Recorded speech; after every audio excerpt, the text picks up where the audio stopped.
Assalamualaikum warahmatullahi wabarakatuh. Bismillah, alhamdulillah, wassalatu wassalamu ala rasulillah, amma ba'd.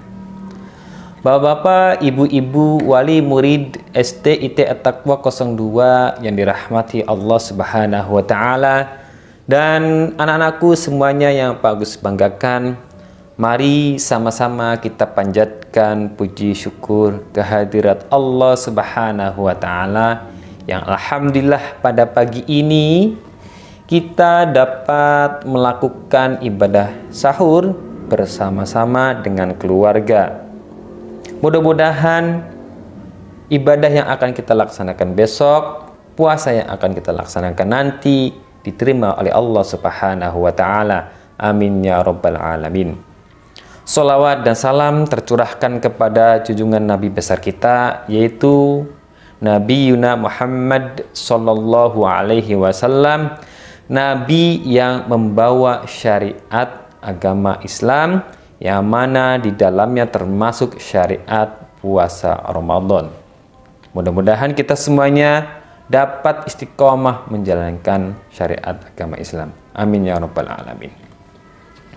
Bapak-bapak, ibu-ibu, wali murid STIT At-Taqwa 02 dan anak-anakku semuanya, pada pagi ini Pak Agus akan membacakan sebuah kitab, yaitu kitab Wasiyatul Mustafa.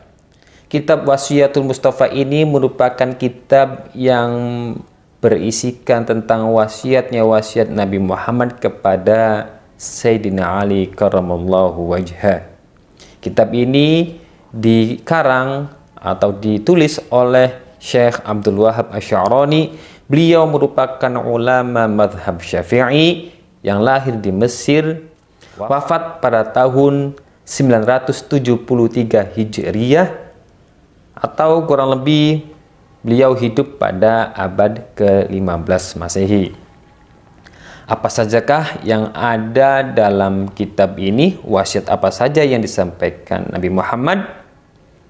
Sebelum kita mengaji, mari kita bacakan suratul Fatihah, kita kirimkan kepada Nabi Muhammad SAW dan pengarang kitab ini. Mudah-mudahan kita mendapatkan keberkahan dan manfaat dari membaca kitab ini. Ala hadhihi niyyah wa ala kulli niyatin shalihah. Al-Fatihah.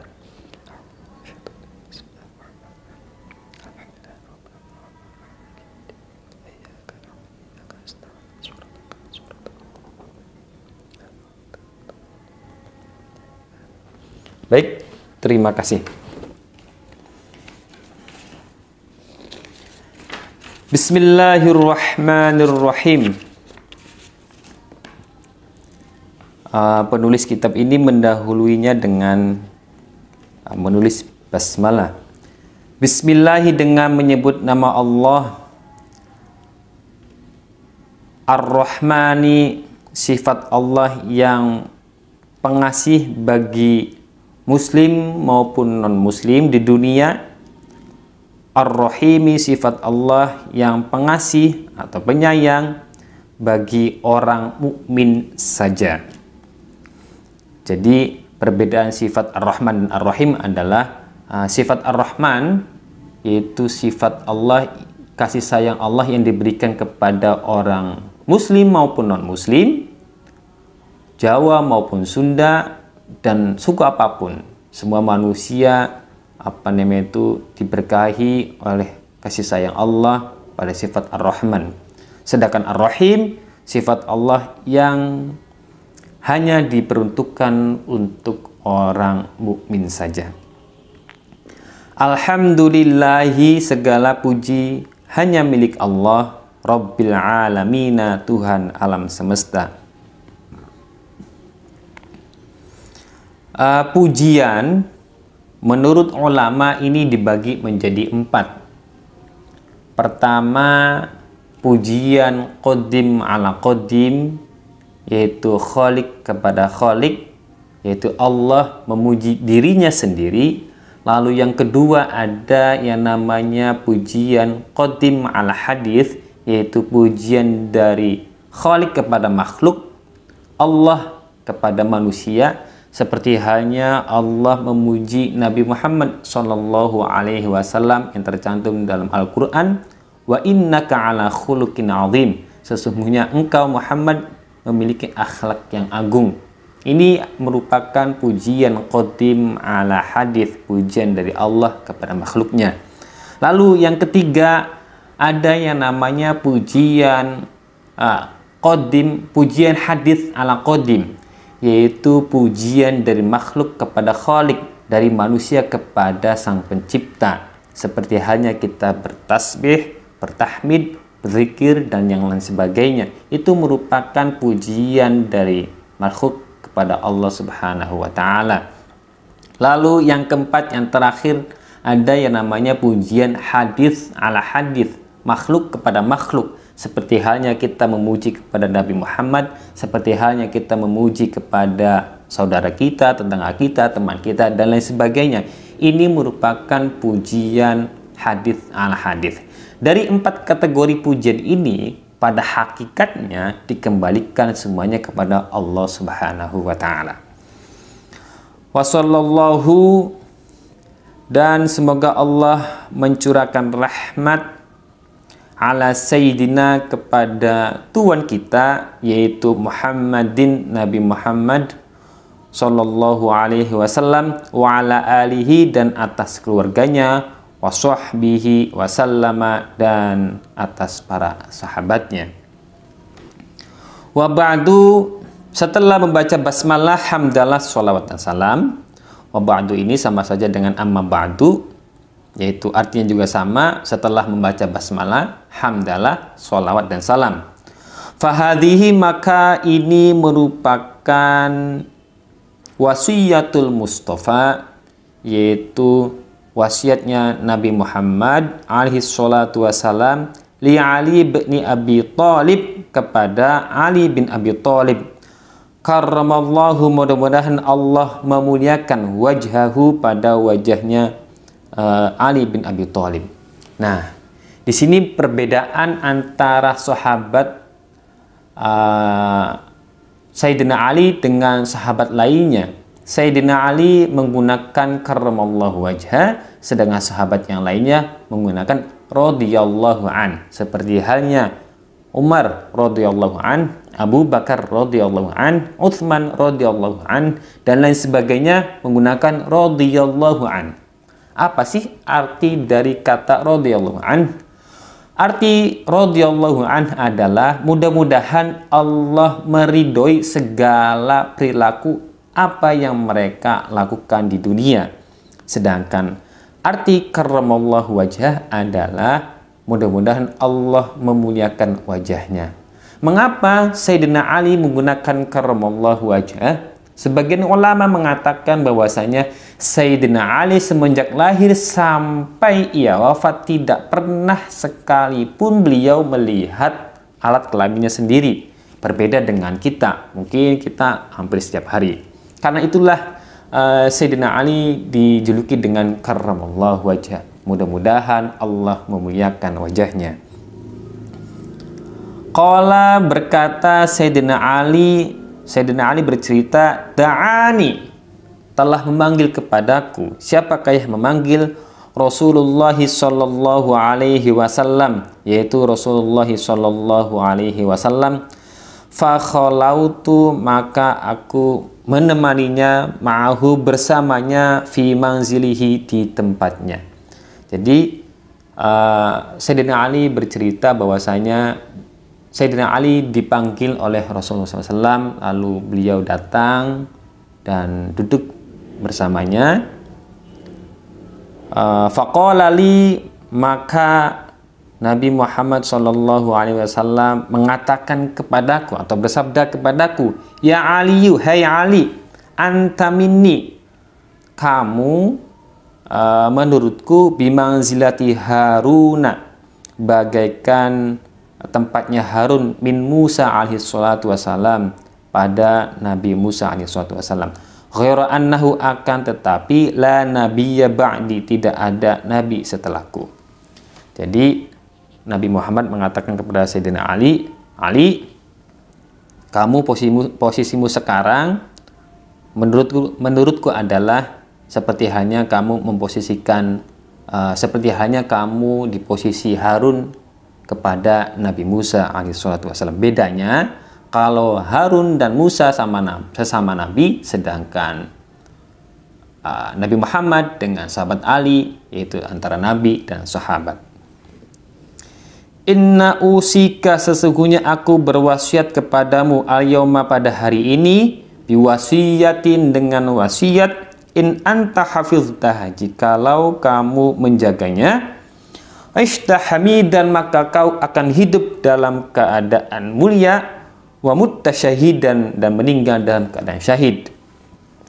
Wa ba'atsakallahu, dan Allah akan membangunkanmu yaumal qiyamati, pada hari kiamat, faqihan, sebagai faqih, aliman, juga sebagai orang alim. Sesungguhnya aku berwasiat kepadamu, cerita Nabi Muhammad kepada Sayyidina Ali, in anta hafiztah, jikalau kamu menjaga wasiat ini, ishtahamidan, maka kau akan hidup dalam keadaan mulia, wa mutasyahidan, dan meninggal dalam keadaan syahid. Dan hal ini terjadi kepada Sayyidina Ali karramallahu wajhah, di mana Sayyidina Ali hidup dalam keadaan mulia dan meninggal dalam keadaan syahid. Beliau, Sayyidina Ali, meninggal dibunuh waktu sholat subuh di Masjid Kufah, Irak. Beliau dibunuh oleh Abdurrahman ibnu Muljam. Abdurrahman ibnu Muljam ini seorang muslim. Bahkan diceritakan bahwa Abdurrahman ibnu Muljam adalah seorang yang hafal Al-Quran, shaimun nahar, orang yang berpuasa di siang hari, dan qaimul lail, orang yang sering melaksanakan ibadah sholat malam.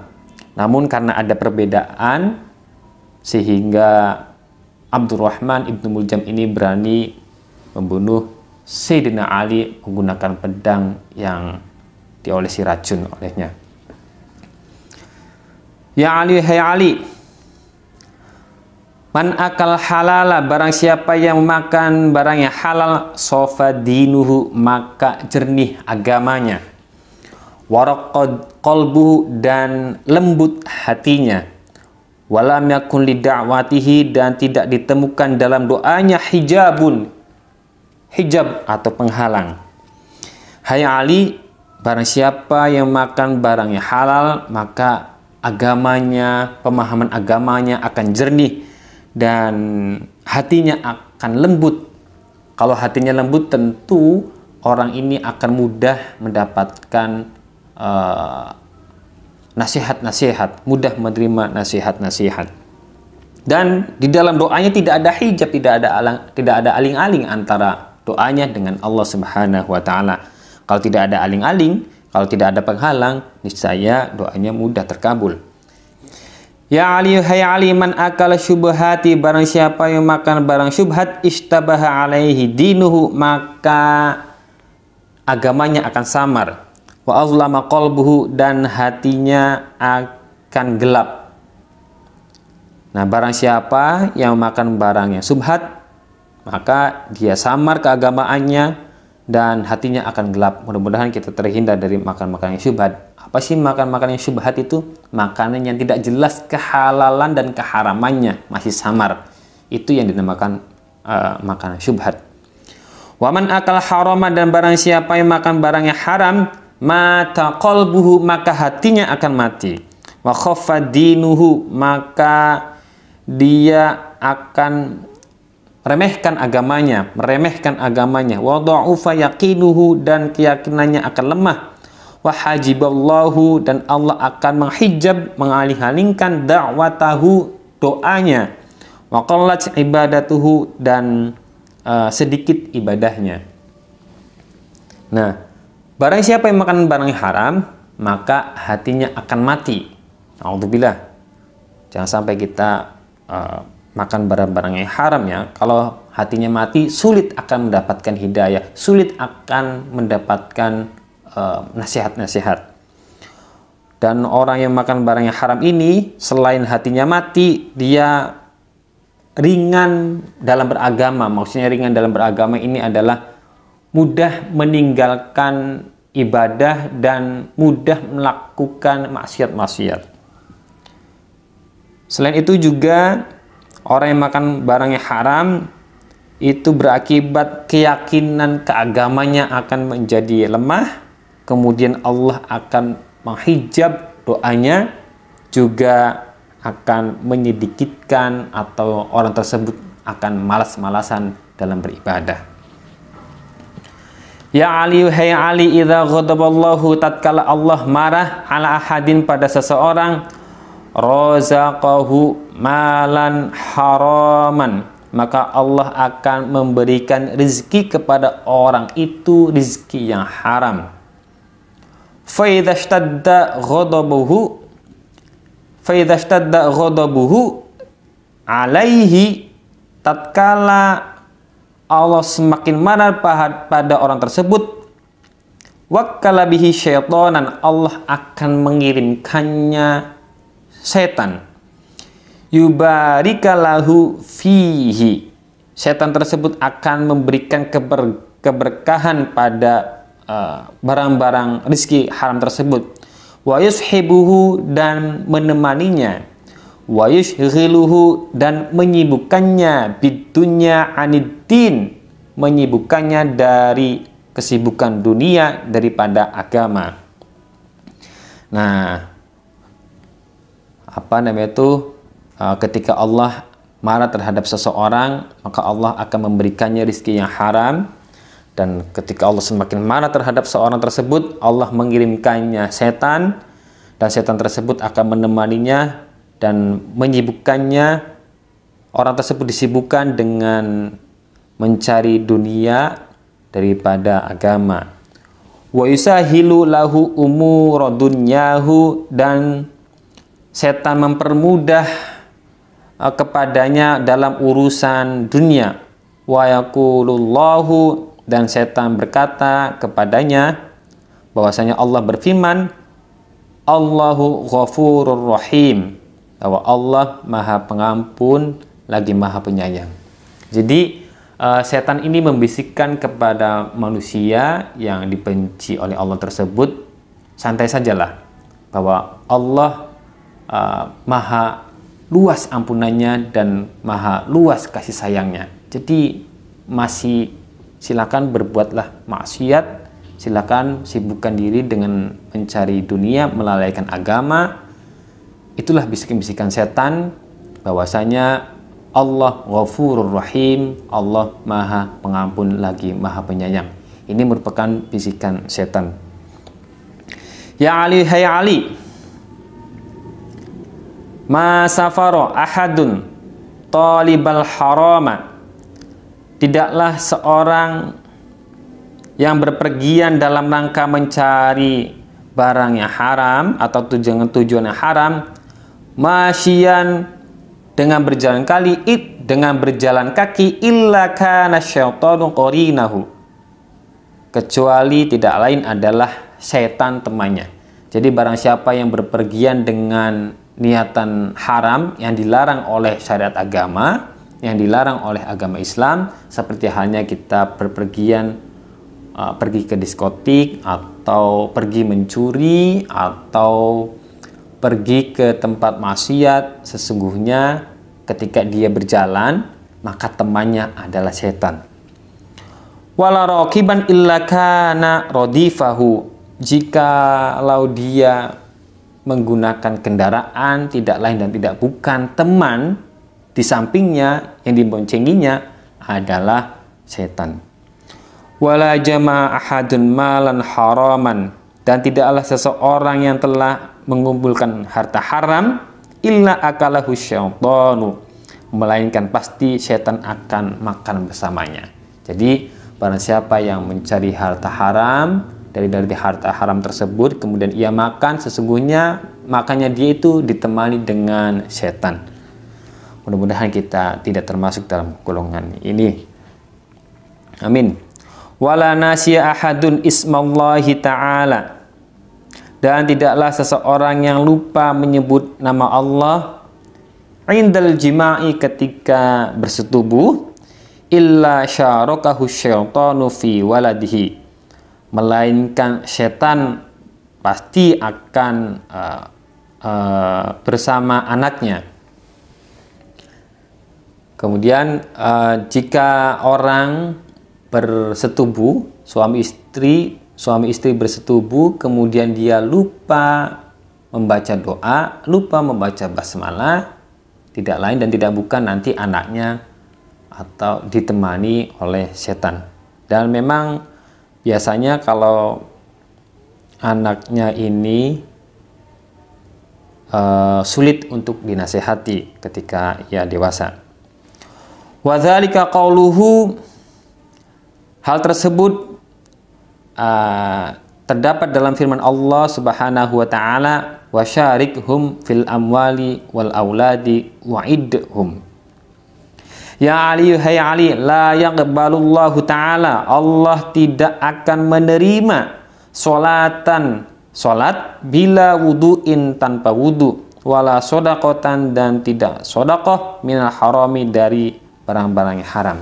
Jadi Allah tidak menerima sesolat seseorang tanpa wudu, dan Allah tidak akan menerima sedekah seseorang yang mana sedekah tersebut bersumber dari harta-harta haram.